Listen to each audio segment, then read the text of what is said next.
La educación está reprimiendo los talentos y habilidades de muchos estudiantes y está matando su motivación para aprender. Ken Robinson.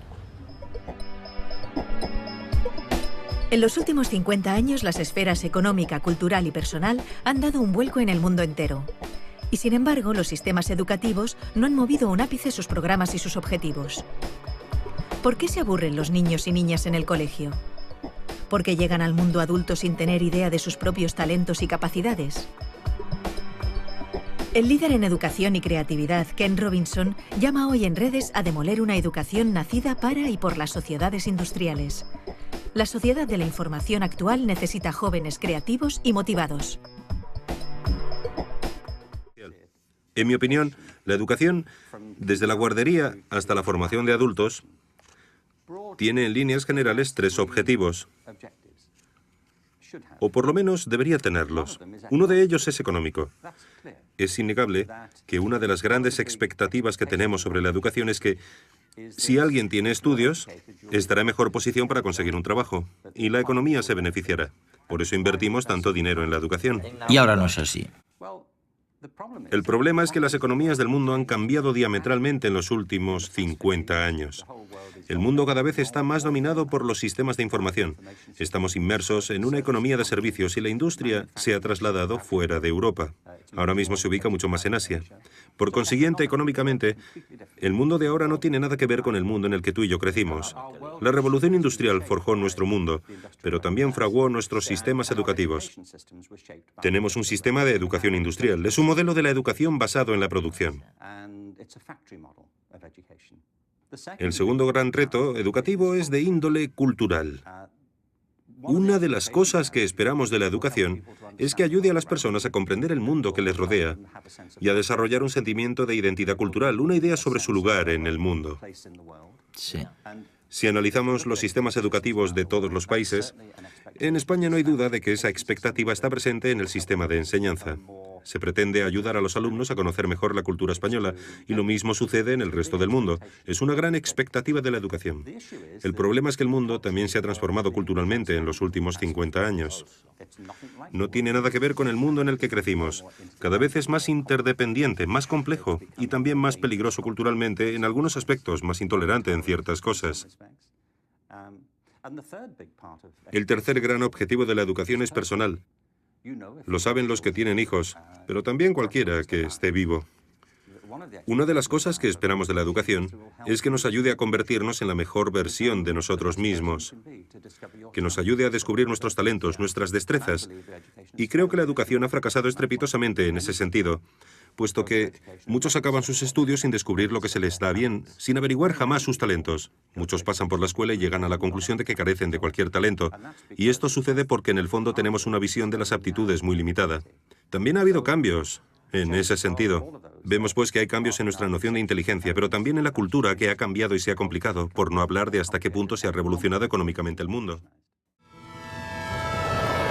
En el siglo XVIII, cuando se produjo la revolución industrial, se comenzaron a regular los sistemas educativos. El objetivo era preparar a los trabajadores que luego estarían a cargo de las cadenas de montaje en las fábricas. Individuos que hacían lo mismo una y otra vez durante muchas horas al día.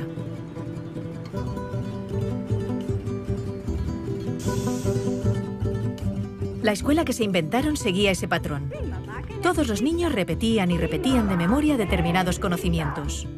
Un proceso estandarizado y lineal, en el que les enseñaban aquellas materias que se consideraban útiles para la recién nacida economía industrial. Es el modelo que ha perdurado hasta nuestros días. Sin embargo, ya no nos sirve, porque el mundo, en el último medio siglo, ha cambiado radicalmente. Los avances espectaculares que se han producido en ciencia y tecnología han hecho, por una parte, que pasemos de ser una sociedad industrial basada en la producción masiva de objetos a una sociedad de servicios y de información, en la que el motor son las ideas y la creatividad, la capacidad de inventarnos nuevos oficios más acordes al siglo XXI. Y por otra parte, los descubrimientos científicos nos han permitido conocer mejor cómo funciona nuestro cerebro, el órgano encargado del aprendizaje, y descubrir algo que los griegos ya sabían, que no aprendemos repitiendo, de memoria, sino haciendo, cuando nos emocionamos. Por eso, hay que transformar la escuela de arriba abajo. Necesitamos un sistema educativo que, mediante el aprendizaje social y emocional, fomente la educación personalizada, que potencie el desarrollo de cada individuo, que estimule la creatividad, la pasión, la energía, el talento. Porque nuestro futuro está lleno de nuevos retos que requerirán nuevas soluciones. Y estas dependerán de cuán creativa, vital y variada sea la gente. Y también feliz. Y para ser feliz necesitamos realizarnos y desarrollarnos. Descubrir y cultivar aquello que nos motiva y hace sentirnos bien. Bienvenidos a la escuela del siglo XXI. Tú afirmas que como resultado de esta escisión entre la ciencia y las disciplinas artísticas, hemos ignorado un campo fantástico, el de la creatividad. ¿A qué te refieres exactamente? Pensemos de nuevo en la educación. La mayoría de países no instauraron un sistema de educación pública obligatoria hasta mediados del siglo XIX. Se trata de ideas bastante nuevas. Dos factores influyeron mucho en la educación. El primero fue la economía industrial, que provocó una cultura organizativa de la educación extremadamente lineal, centrada en los estándares y la conformidad. Y el otro gran factor de influencia, en mi opinión, fue la cultura intelectual de la Ilustración, que desencadenó en la cultura académica de la educación. Una de las características de la enseñanza es que hay una jerarquía de asignaturas en las escuelas. En la mayoría de sistemas tenemos arriba de todo de la jerarquía la lengua, las matemáticas y las ciencias.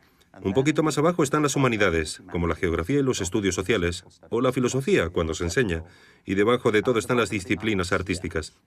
Hay poquísimos sistemas educativos, no conozco ninguno de hecho, que enseñen danza con el mismo rigor y sofisticación con el que se enseñan matemáticas. ¿Por qué hay esta jerarquía? Muchos te dirán, es evidente, tiene que haber una jerarquía. ¿Pero por qué? Creo que hay dos motivos. El primero de los cuales es económico. Se cree que las materias que están más arriba en la jerarquía son más relevantes para el mundo laboral. Para encontrar trabajo. Sí. Y te encuentras con afirmaciones como, no te dediques al arte, jamás serás un artista ni te ganarás la vida con el arte. No hagas música, es muy difícil salir adelante como músico. Así que un argumento es claramente económico. Pero lo interesante es que nadie te dice, no te centres en las matemáticas, nunca serás matemático, ni tampoco, olvídate de la química, jamás serás químico. Esto se debe a que en nuestra cultura intelectual existe una asociación entre las ciencias y cierto tipo de conocimiento objetivo. Se cree que al trabajar con las ciencias, se trabaja con hechos y certeza, que son las cosas que marcan diferencias en el mundo, mientras que las disciplinas artísticas se asocian con los sentimientos y la expresión personal, por lo que están muy bien para entretenerse, pero no son importantes para la economía. La Ilustración y la Revolución Científica crearon un modelo de inteligencia y conocimiento que ha imperado en nuestra cultura. Desde entonces, el arte se ha asociado con la corriente del romanticismo del siglo XIX, con la expresión de sentimientos. Y creo que es un problema enorme, porque esto ha disociado el intelecto de la emoción. Y hemos pasado a considerar ambas cosas como separadas, en detrimento tanto de las artes como de las ciencias. La creatividad ha pasado a asociarse con lo artístico y no con lo científico, porque se cree que la creatividad tiene que ver con la expresión individual de las ideas. Yo propongo, entre otras cosas, retomar una concepción de la creatividad que nos devuelva la relación entre las disciplinas artísticas y científicas, puesto que ambas salen perjudicadas de la separación. Mientras hablabas, pensaba en el patrón que sirvió para establecer que alguien estaba en la parte adecuada del conocimiento, lo que llamamos el cociente intelectual. ¿Por qué demonios hemos creído durante tanto tiempo que la medición del coeficiente intelectual era importante para la vida económica? ¿Por qué? El cociente intelectual fue una de las nociones que surgió del crecimiento de la psicología y la sociología, de los intentos de aplicar las mismas características de las ciencias físicas a las personas. Lo importante es que había dos fuerzas. Por un lado, un verdadero espíritu de investigación, para ver si podíamos medir la inteligencia igual que medimos el movimiento de las mareas, pero también coincidió con el crecimiento de la educación pública, que requería una manera eficaz, rápida y objetiva de caracterizar a las personas para poder educarlas. Se necesitaba saber, en cierto modo, si tenían una inteligencia normal, inferior a la media o extraordinaria. Alfred Binet, cuando creó el primer test de inteligencia en París, estaba interesado en los niños con necesidades educativas especiales.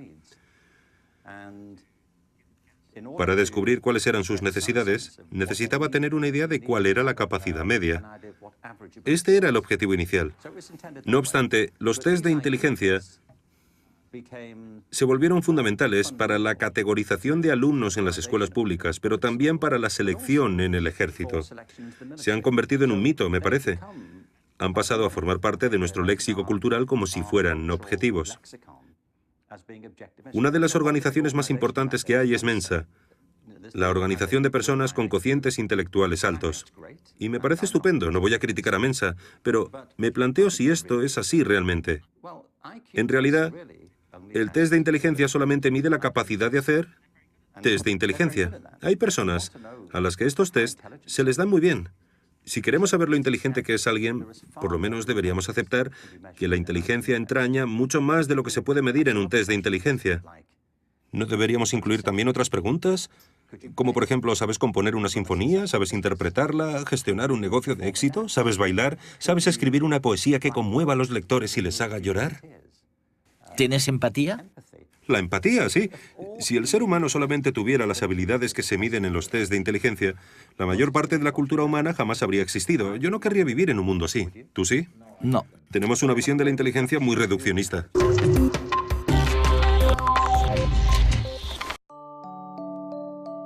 Para Richard Gerber, el valor de la educación está en el camino, no en la meta.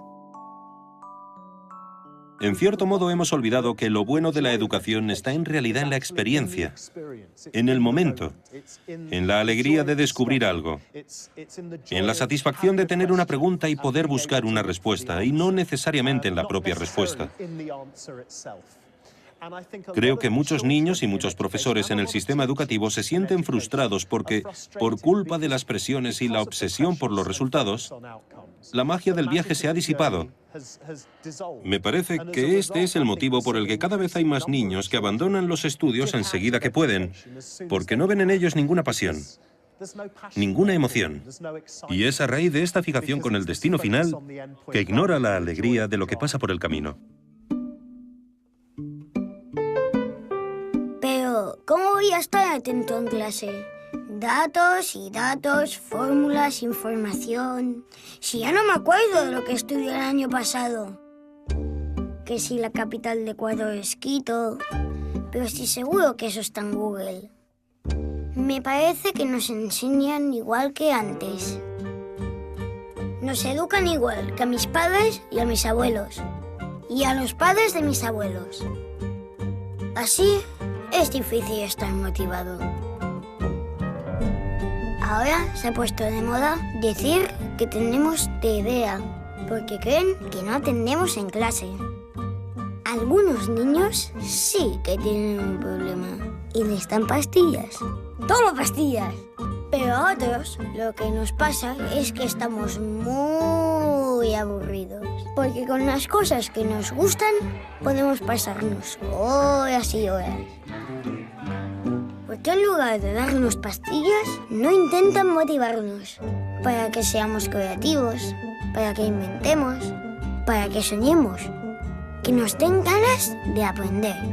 Pero si vivimos en una época súper chula, tenemos el mundo a nuestro alcance.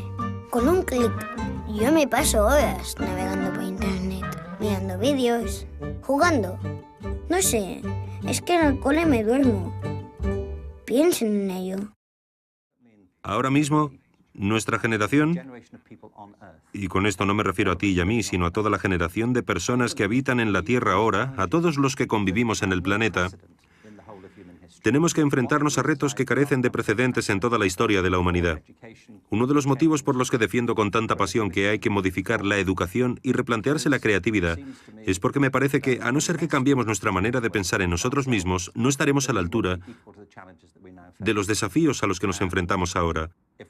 Y si no hacemos frente a los retos, las consecuencias podrían ser desastrosas.